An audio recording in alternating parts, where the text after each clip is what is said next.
car. Do you have anything illegal in the car? You're gonna be detained right now, okay? Do you have anything illegal in the car? Okay.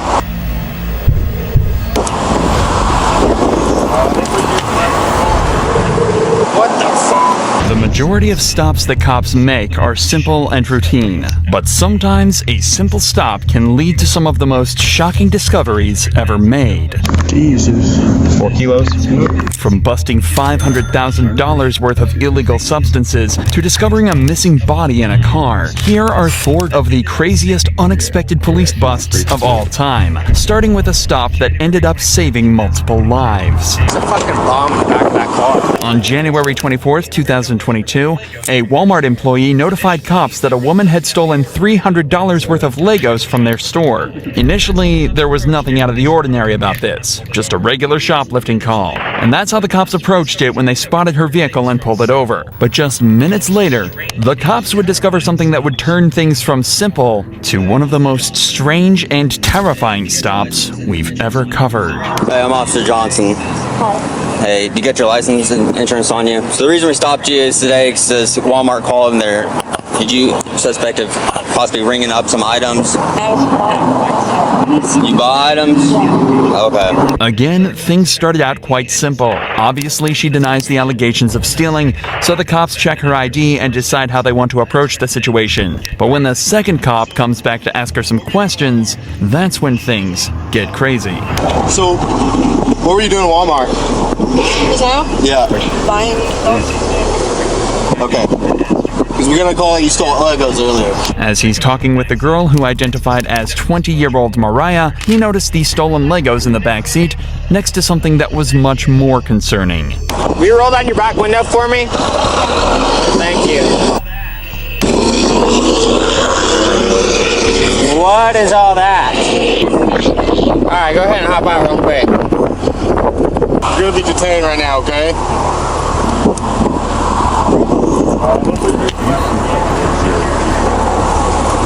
Bro! Yeah, go ahead and secure her. There's a fucking bomb in the back of that car. Like, a bunch of fireworks strapped together with, like, metal and shit and wrapped around.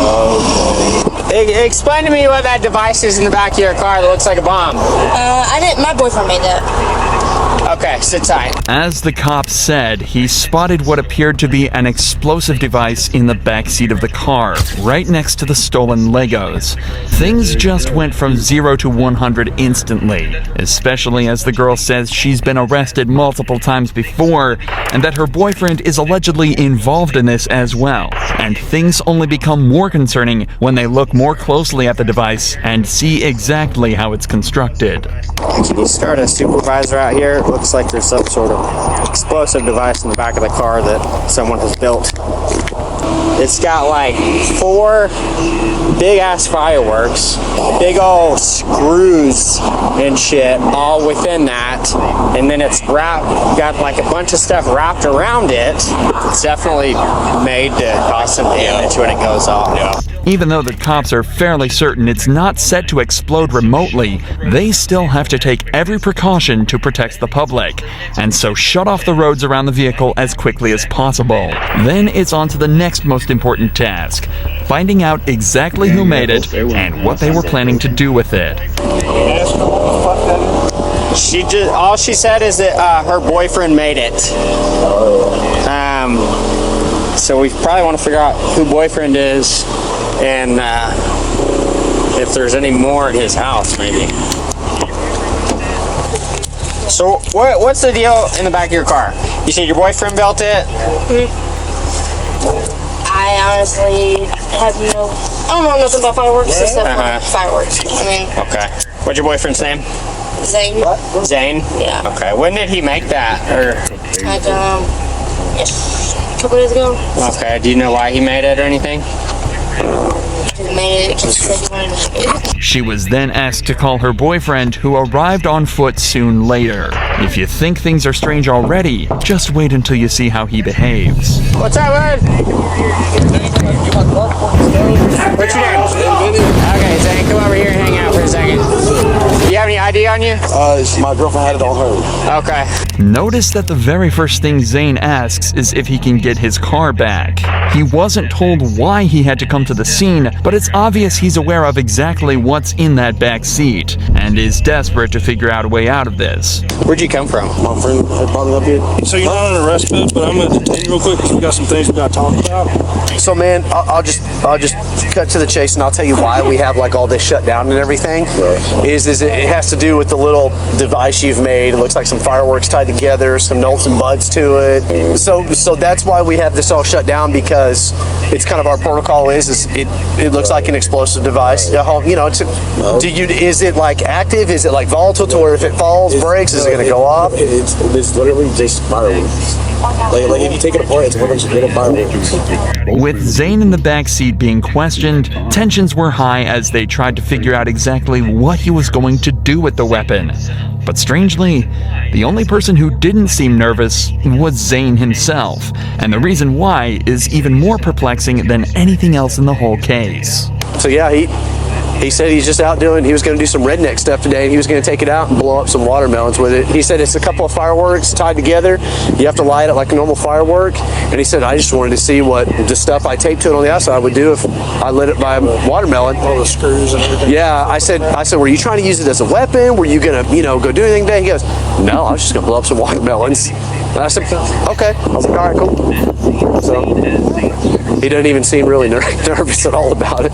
As insane as Zane's story sounded, it turned out to be true, and a few hours later, the bomb squad determined the device to be safe, constructed out of fish hooks, bolts, and fireworks. Nevertheless, Zane was charged with illegally manufacturing an explosive device, and Mariah with petty larceny for stealing the Legos. But not every case like this has such a happy ending, just like the cops found out when they made the biggest bust of their careers while on a completely routine traffic stop. A criminal, I'm not a crook. I was not going to get in my car. I swear to you. But as the cops would find out, this man was much more than a criminal. He'd been hiding a deadly secret for almost 28 years. On the 16th of August 2022, officers from the Oconee County Sheriff's Office were conducting random registrations on random vehicles when a Mazda flagged up as having no insurance and a suspended license. The driver identified himself as Rise Seckham and immediately seemed not just anxious, but terrified. What's your last name? Sikkim. Sikkim. Okay. All right, I'm gonna have you go and step out the vehicle for me. All right. So here's what's gonna happen, Sikkim. Okay. Unfortunately, I'm gonna have to. Are you serious right now, bro? Okay, you're gonna go down to jail. Oh no. You gotta get booked in, they're gonna take your fingerprints and picture, and you'll get a bond. But because you're driving on a suspended license, we gotta go down to jail. Sir, I did not know. I have children, I have a sick uncle, and I run the household. I got you. Unfortunately, No, I really you do. don't have a choice at this time. Please So put place you in Auntie- arrest. Go ahead, turn around, put your hands on your back, please. Please put Auntie on the Put your hands phone. on your back. Seckham was all but ready to leave before the deputies notified him that he was being detained for having no valid insurance, something that seemed to immediately set him off. From this point on, watch how Seckham acts around the cops. It's understandable to be nervous and uncomfortable in this situation, but something about the extent of Seckham's anxiety seems odd to the cops. Who set the phone up on the car? They put me under arrest right now. I don't know. For driving with suspended license. Your license. I didn't know. And it's not even showing. Unfortunately, the law is different here in Georgia than it is in South Carolina. If you have a suspended license, you have to go down to the jail and get booked in. But sir, can you speak to my aunt? She has, We're on speakerphone. She can hear us right now. please, no, please speak to her. Please speak to her. I'm the only one that can help with my uncle that's sick in ICU right now. Sorry about that. Unfortunately, there's something. Please, sir. Please, sir. Yes, sir. We're gonna walk you to my partner's car. Come on. Sir, please, my aunt is old. She's 80 years old. Sir, please. Do you have anything on I you will that's not. gonna poke I swear, you stickers can. at me? Please check me. Okay. Please check everything on I'm you. gonna search you incident to arrest. See what says emergency 911? Yes. Face towards that for me. Okay. Separate your feet out Okay, for me sir. a little bit. Nothing in your pockets, right? Sir, please. What all do you need out of your car? Sir, I have a child at the house that they cannot take care of. What all do you need out of your car? Sir, I beg you. I beg of y'all. I will not touch my car. You will take my keys out. The only crime Seckham has committed is driving without the valid insurance and license necessary. This is not a major crime by any means, and could be punishable solely by a small fine and a short ban from driving. It's not the end of the world for Seckham, and the cops are trying to communicate that to him. But nothing seems to calm him down, and the officers start to get suspicious. Sir, I do for my entire family. Okay. Well, Do you know I don't have a choice here, man. I'm telling you. I told you I was not going to get in my car. I swear to you, I wasn't going to get in You my have a car. suspended license. You drive in a car without insurance. You got that taken care I've of. been doing it every you got day. Suspended registration. My uncle went You in. have to go down to the jail and get booked in. Just take your photograph. They're going to take your fingerprints. They'll give you a bond amount, and you can bond out, and then you can get on the way up to the hospital. But you can't drive. Sir, So have a seat for okay, me, please. Okay, may I speak after you? Have a seat for me, please. Are you going to Sit down, and then I'll listen to you. Okay, so what do you want to tell me? on everything? My aunt just had a stroke. My uncle just had a stroke 2.5 weeks ago. I'm here helping my family. really I don't sorry even to know hear who can come and bond me out. I don't even know who can come and bond me out. I'm not a criminal. I'm not a crook. I look how old I Did am. you get a ticket or something? I didn't Did get they it. take care of it? I mean, don't- why would they suspend your license in South Carolina? Seckham just isn't listening and only gets more anxious. He's continuously pleading with the cops and attempting to seem like a respectable family man. But one major thing stands out in this piece of footage. In his attempts to seem trustworthy, he's been pretty consistently maintaining eye contact with the officers. But take a look at what he's saying during the first moment he breaks eye contact for a significant amount of time. I'm not a criminal. I'm not a crook. I look how old I am. That break in eye contact implies heavily that what he's saying isn't the truth, and he subconsciously wants to look away in this moment because the bond of trust is broken. Obviously, in the grand scheme of things, this could never be used to convict someone, or even be used as probable cause to search. But it is a pretty brazen sign of what the cops will soon discover. I just found out that maybe when we had a car that I had that got repossessed, that I didn't take my name off of it. Okay. I wouldn't imagine that they'd suspend you for a repossession. But that's what I'm saying. I don't. But no information's coming up. I won't drive. I'll have my cousin. Can you slide your legs in for us? You're not going to speak to me? No, unfortunately, I told you. I've already explained my position. Oh, this I hurts. don't have a choice. Look, you can get in and get out, alright? I can get in and get out. Yeah, like they'll book you in. If you have somebody that can bond you out, you have a preset bond, so you can bond out of jail. You don't have to wait to see a judge. Well, how much is that? I'm not quite sure. They'll give it to you when we get there, okay? We'll work with you, alright? We'll try to get you out as quick as possible. The cops are being extremely nice to Seckham, trying to put his mind at ease by repeating that it isn't a huge deal and that he'll be out by the end of the day. But that wasn't the case at all. Seckham was taken back to the police station and processed, but when he was asked to scan his fingerprints, a match was found, and the name wasn't the one he'd given. Instead, it was Muhammad El Amin, and there was a reason he was on file.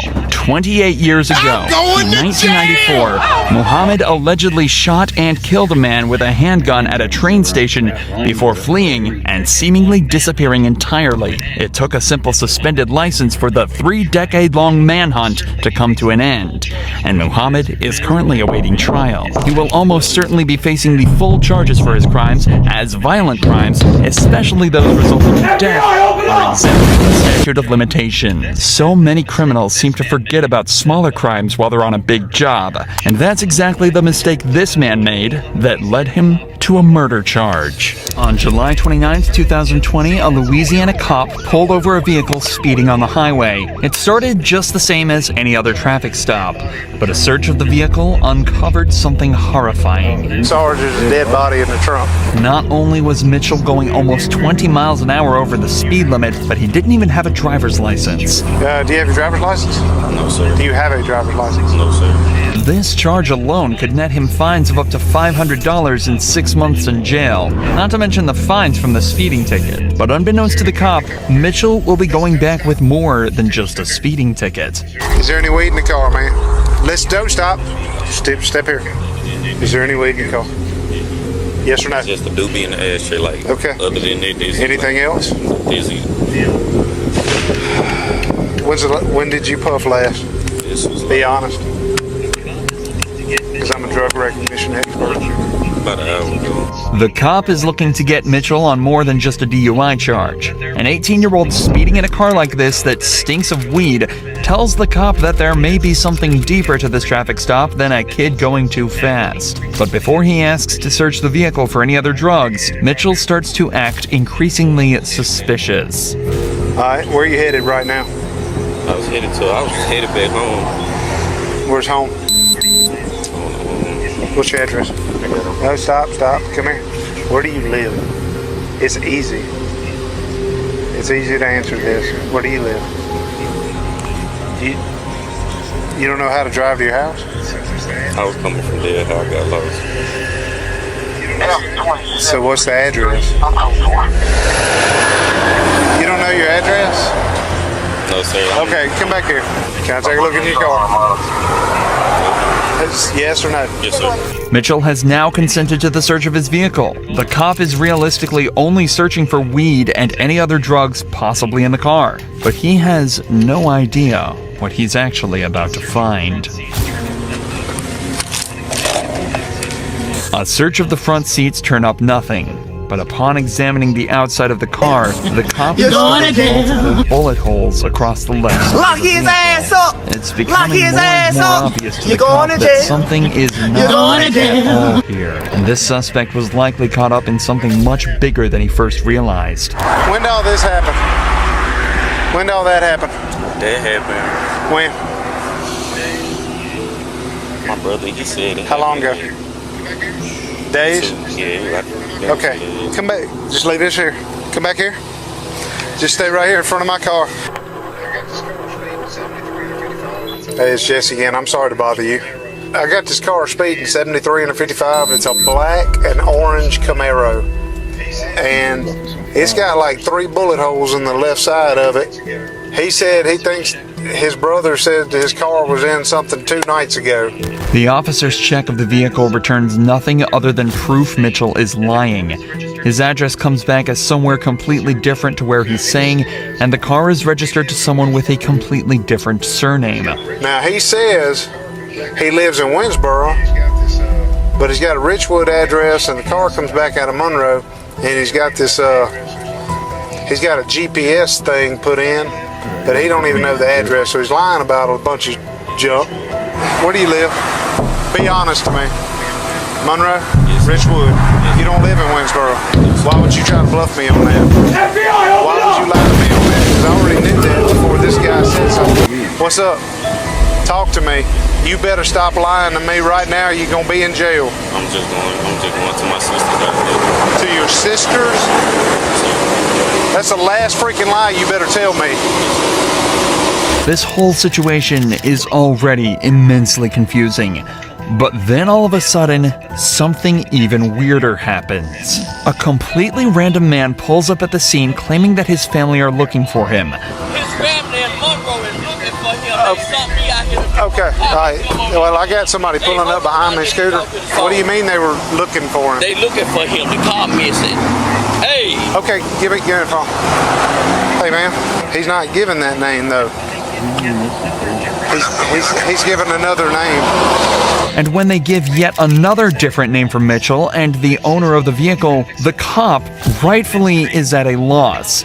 This has gone from a traffic stop to a full-on mystery, and the cop is determined to get to the bottom of it. There's a kid that's been reported missing, and that they took the car from Monroe, and he lied to me about his last name, his address and where he's from. Random guy pulls up behind me and said, hey, this guy's looking for that kid. I need to know if this car's been reported missing, stolen.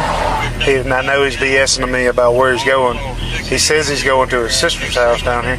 If you could, hey, talk to him, see if you can figure out if the sister thing is legit. He said this guy gave him the car. He's got the GPS on his phone on the back lid. He said that's where he's going, and I knew he was lying then. Slowly, things are starting to become more clear. If Mitchell is telling the truth, it seems as though his brother is letting him drive a car that he stole from the original owner. But that still doesn't explain the bullet holes, why Mitchell lied about his address, or why the random man appeared looking for him knowing he was driving that vehicle. But now on top of all of that, the cop has also just been told over the radio that there's a missing person report hidden amongst this mess. What I'm being told is that the boy who gave him permission to use the car is missing. So he's lying his ass off. Go looking for the person who owns the car, find out that the son of the owner of the car is missing, and now we got bullet holes all in the car. So something's bad. The only thing he lied about was his address in Winsboro. If he knows something about this boy that's missing, the bullet holes, I'd like to at least, I guess I'll do as much good contact as I can. A few more calls are made, and it turns out the missing person is Michael Robinson, the alleged brother of the boy at the scene, and the man who gave him permission to be driving the car today. However, it's still unclear who owned the car in the first place, but the cop decides to forget about that for a moment and examine the vehicle a second time now that backup has arrived.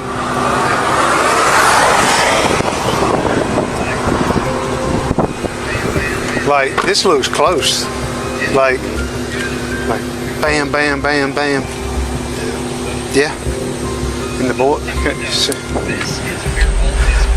See? Little did he know, this is where all his questions would be answered at once, in the most gruesome way imaginable. I'm gonna do the obvious thing I want to do.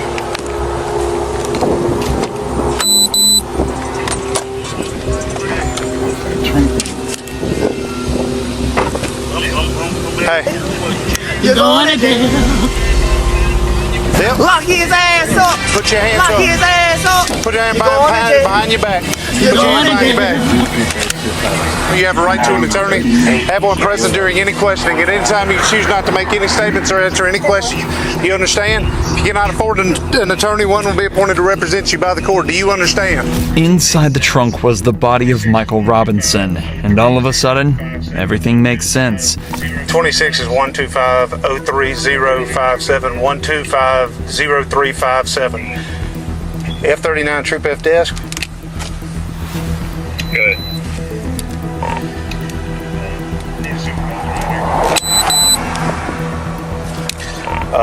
Need a supervisor out here.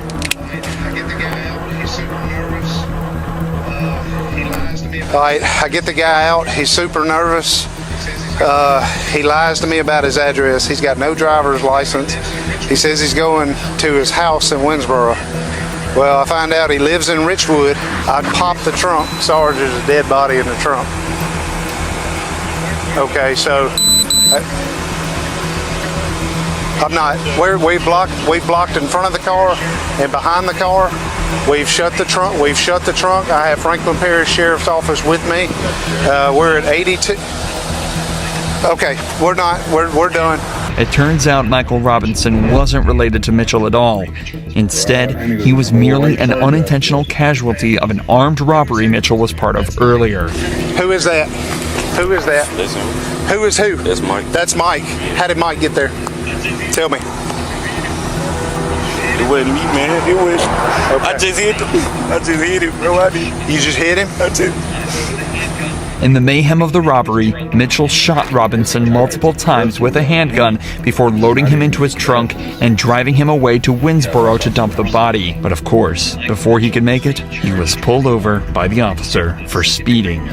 Michael Mitchell is being charged for the armed robbery and the second-degree murder of Michael Robinson. Mitchell is currently awaiting his trial, but is expected to be sentenced to life behind bars. Fuck, it's hot as fuck. I just want to say I'm coming back. So I say I love y'all boys. Hope y'all boys have the best rest of y'all day, best rest of y'all night. Shit, tap back in with y'all with another banger. Hope y'all enjoyed the video. Like, subscribe, comment, share the video. And shit, we gone.